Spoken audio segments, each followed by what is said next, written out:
आज आप अध्ययन करने वाले हैं माइक्रोमीटर अर्थात स्क्रू गेज के बारे में। आप सभी के पास अभी क्या है? माइक्रोमीटर। इसे क्या बोलते हैं? Screw gauge. दो नाम होते हैं।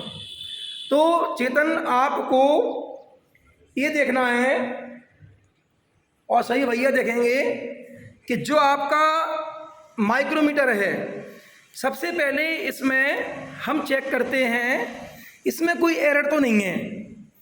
एरर का अर्थ ये है कि अगर आप इसको ज़्यादा नहीं कसेंगे, हल्का सा कस लिया, मतलब उसको टच कर दो दोनों हिस्सों को जिसमें बीच में हमारा वायर फंसता है, राइट। अब उसको करने के बाद आप रीडिंग देखो, क्या आपकी लीनियर स्केल का और सर्कुलर स्केल का 0 पर है क्या? चेक करिए,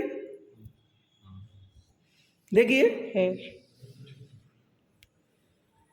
जैसे हम देख पा रहे हैं कि भैया चेतन जो लिए हैं ना, ओके, देख लिया आपने। आपके लीनियर स्केल का 0 दिख गया आपको। सर्कुलर स्केल के 0 के जस्ट सामने है क्या? अगर आपका सामने नहीं है तो समझ जाना कि आपका माइक्रोमीटर एरर में है, और अगर है तो एरर लेस है, तो वो खराब माना जाएगा। मतलब किसी भैया ने ज़्यादा कस दिया होगा तभी ये खराब हो जाता है। इसलिए सावधानी भी है कि हम इसे तागे लगा के नहीं कसते हैं। हम इतना कसते हैं टच हो जाए, जब वायर फंसाते हैं तो इतना कसते हैं कि वायर फंस जाए। ज़्यादा ताकत लगा के कस दोगे तो एरर आ जाएगा। तो आपने सीखा कि एरर किस टाइप से आता है और जानकारी कैसे उसकी प्राप्त करते हैं। अभी सभी के पास एररलेस माइक्रोमीटर है कि नहीं है? ऐसा कोई है जिसके मतलब उसमें 0 के सामने नहीं आ रहा हो? इसमें नहीं आ रहा ना, आप बगल वाले का देखेंगे। ओके, और बताइए, सब क्लियर है ना? चलिए भैया का हम चेंज की दे रहे। लीजिए नकुल भैया, आप नया लीजिए, एक और पास कर दो, काफ़ी है हमारे पास। अगर और कंपनी तो और भी रहे, वहीं रख दो कि वापस बाद में कर लेंगे। अब देखिए नकुल, जल्दी देखो, फटाफट चेक करिए, चेक करिए निकाल के। अब उसका 0 के सामने है कि नहीं है?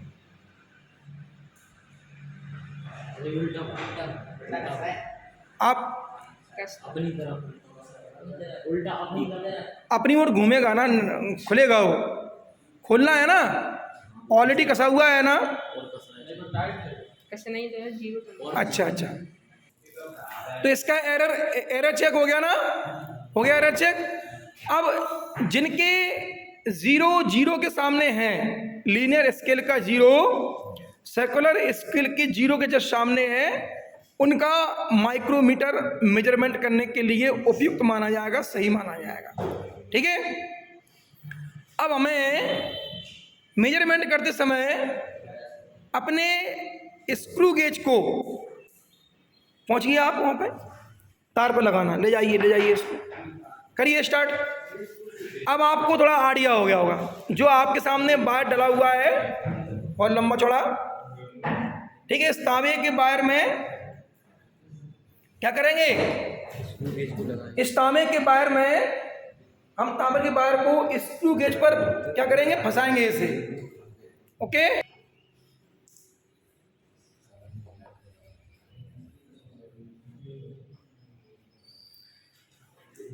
आप भी इनका सहयोग करें और देखें आपस में मिलके। नकाना, जहां ताकत नहीं लगाना है। ओके, ठीक है। जब वो फंस जाए ना, वहीं उसको छोड़ दो। अब इसके बाद आप रीडिंग मेजरमेंट करो। क्या करिए? रीडिंग माने आपके लीनियर स्केल का 0, लीनियर स्केल का 0 आपके मुख्य स्केल के कहां पर है? 0.5 पर है ना? अब आया समझ में? तो 0.5 mm, इसमें 50 मत करना, क्योंकि ये आपका जो स्केल है ना वो ऑलरेडी एमएम में है पहले से। किसमें है? ऑलरेडी एमएम में है। देखो आप उसमें 10, 20 ऐसे लिखा होगा। 10, 20 क्यों लिखा है? क्योंकि इसमें सीएम में ही रहता है। ये आपका वर्नियर कैलिपर्स रहता है सीएम में, जबकि ये किस में रहता है? ये ऑलरेडी पहले से एमएम में रहता है, जिसकी खासियत है। समझ में आया कि नहीं आया? अब बताइए, सभी का बायर एक सा है लगभग। बताइए आपकी जो मेजरमेंट है, बताइए कितनी आ रही है? आप 10 के पहले देखो ना, 0 और आपका जो सर्कुलर स्केल है, जो सर्कुलर स्केल है ना, उस सर्कुलर स्केल पर 0 से 10 के बीच में आपका लीनियर स्केल का 0 कहाँ पर आ रहा है? आप तो लीनियर स्केल के 0 को देखो कि वो 0 सर्कुलर स्केल के कहाँ पर आ रहा है? 0, 10 के बीच में कहाँ पर आ रहा है? 5 पर, 4 पर, 6 पर, 10 पर कहाँ आ रहा है?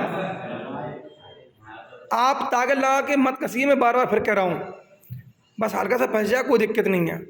वो किट किट की आवाज़ आने लगे, समझ जाओ कस गया है, उसके आगे नहीं कसेगा, वो ज़्यादा कसोगे खराब हो जाएगा। क्लियर? तो बताइए आपकी मेजरमेंट कितनी आई? 0.5। इस तरह से जिस आप वायर का मेजरमेंट कर रहे हैं ना, उसका मेजरमेंट कितना रहेगा? बताइए। 0.5 mm।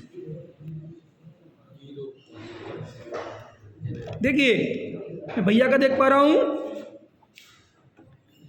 इनका जो 0 है ना, वेरी गुड, इनका जो 0 है वो 0 और 10 के जस्ट कैसा है?